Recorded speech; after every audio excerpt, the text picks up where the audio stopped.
Hello, everyone. Welcome to the Y and E podcast. Thank you for joining us. And if you haven't subscribed, please go ahead and hit the subscribe button, like, share, and engage with us in the comment section.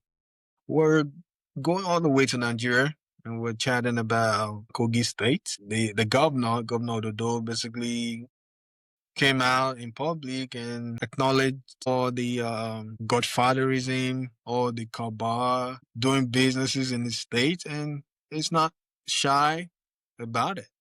It was giving out the information, letting them know, hey, it's part of the cabal, and mention a couple of names, letting people know, hey, these are the people that rule my state. And I wonder what authority he has as a governor of the state. We know people like Governor Pueblo, people that were basically under the position. We know that they're not the true leader of the state.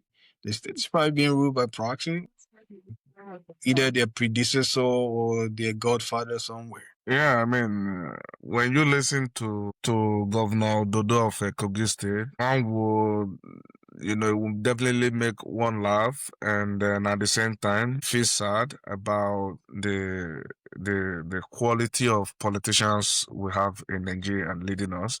I mean, not just him, even D7, that's Mondo Bewolo of Edo State, and to some extent Fubara of Rivers State. These three people are, neck and neck, Dragon, who is the most useless, governor. Excuse my French, but that is the nature of things. I mean, they are taking psychophancy to the highest level. They are not ashamed or embarrassed to say it. But for Ododo coming out to say that he was a member of a cabal during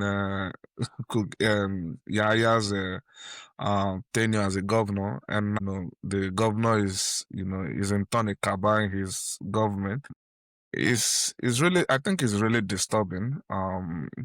To to at least to some right-thinking people. I mean, if you are a member of APC, it wouldn't be disturbing to you. But if you are not a member of APC, you are just probably neutral or maybe an opposition, you will feel disturbed about his confession. And I don't think that should be coming out from from a governor of a state, basically saying that you have no control of your state, that other persons are ruling behind the scene, is a bit worrying. And I think his handlers probably should sit him down and then teach him how to talk publicly, not just him, including Mondo Bewolo. Both of them are fond of making reckless statements, and I don't think that is befitting of a governor. Yeah, I agree. And this is an example of how the worst of us, the ones leading the most educated Nigerians, the worst, the ones are the one leading the more successful Nigeria, because a lot of people are successful in their own way, whether they're wealthy, whether they're popular or not. They're successful in their own way. And it makes you wonder. I think maybe about a week ago, this same governor came out putting out different policies to curb insecurity, to curb the people that are supporting terrorism in the state. And this is the same governor that refused to let the EFCC arrest his predecessor in that state. And he's the same one that is saying that if you're aiding or abetting a terrorist, you will be dealt with.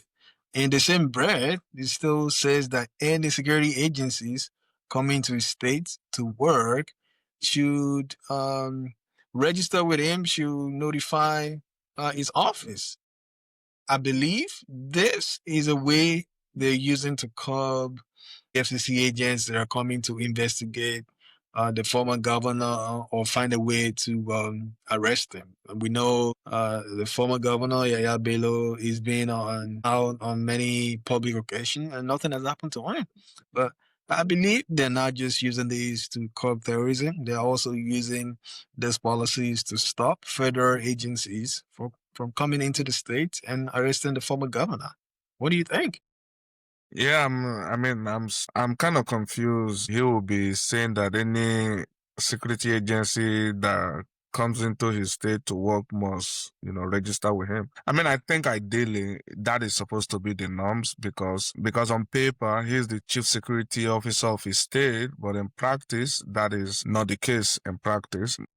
But to even think that they are both, all of them are members of one political party, including the president, the security agencies, the EFCC, the NSA, all of them are part of one political party. I don't think Yahya Bello should have anything to worry about. For the most part, he's been hiding in the state house, so he will continue to hide there. But even if he comes out, in fact, he's been making public appearances, nothing has happened to him. I don't think anything will happen to him. Yeah, like you said, I mean, this is a demerit of democracy. Sometimes he allows the dumbest among us to lead us. These three people were basically handed the states of Bawolo and Kogi State, Ododo and Fubara of River State. They were handed the state on a platter. They didn't work for it. And I think this, is becoming the trend, the governors or the presidents, well, especially the governor, they try to push somebody that is timid enough not to look into their past. They make sure that somebody that is very, very, almost a very, very useless and timid succeeds them so that, they don't have anything to worry about their past. And he's a very dangerous president that we're setting. So I think, the people definitely should stand up to act against all of these things that is happening. Yeah, I agree with you. Godfatherism is not a new phenomenon in politics. It's not new in Nigeria. Everybody's following the president's playbook. When he was the governor in Lagos State, he basically captured Lagos. So before any other political party would win the governorship election in Lagos, then something horrible must have happened before that would ever happen in Lagos State. I don't think we'll ever see any other political party other than the president's party ruling Lagos State. And that goes for the House of Assembly in Lagos State as well. So a lot of people are just borrowing from his playbook. I mean, if you also look back even to President Obasanjo, do you think Yar'Adua would have actually ran on his own and would he have become the Nigerian president when he did if someone didn't push him in there? So it's just part of a society. It's just part of how the politics in Nigeria has always been done. So you want to put people that will be loyal to you, that will be loyal to your policies, people that will be loyal and not want to investigate you when you're no longer in office. And obviously, Yaya Bello benefited from this policy, so to speak, because if he hadn't put someone that he trusted, we would have been able to beat all the allegations against him that he used the resources of his state to pay his children's tuition when a lot of children in the state, when they're struggling, their parents are struggling, the state government with owing public servants. And it's just a shame. It's just a shame the way they've um, turned Nigeria upside down and they're not truly interested in bettering the lives of the people. All you see them do is borrow and just continue to spend on unnecessary expenditures. You won't believe even the federal government budget, right? They're still rolling 2024 to 2025, 2023 to 2025. You can't even run your own finances like that. You can't be using the money that you don't have to pay for the things you haven't seen. It's just crazy the way they run our country. And it's a shame. It's sad. And I hope that these people will truly look back and know that they're not only messing up the lives of the current Nigerians, they're messing with the lives of other people, other unborn Nigerians. And it's a shame. But definitely, they are messing with the life of even generations unborn, and they are not. They are they are not worried about it. I think they are intentionally doing it just to keep the people coming to them, for help or for assistance, and that is, I think that is a bad way to practice, to be a politician. I think that is definitely a bad way. I think for you to be remembered or for you to be put on the Mount Rushmore of, politicians, I think that you need to empower people. You need to give people the chance to to rise, for themselves, not just handing them peanuts. And that is what we've seen our politicians doing. And I don't think that is the best way to be a politician. Though I'm not one, but I will, I can, gladly see from the sideline that that is not the most sustainable way to practice, politics.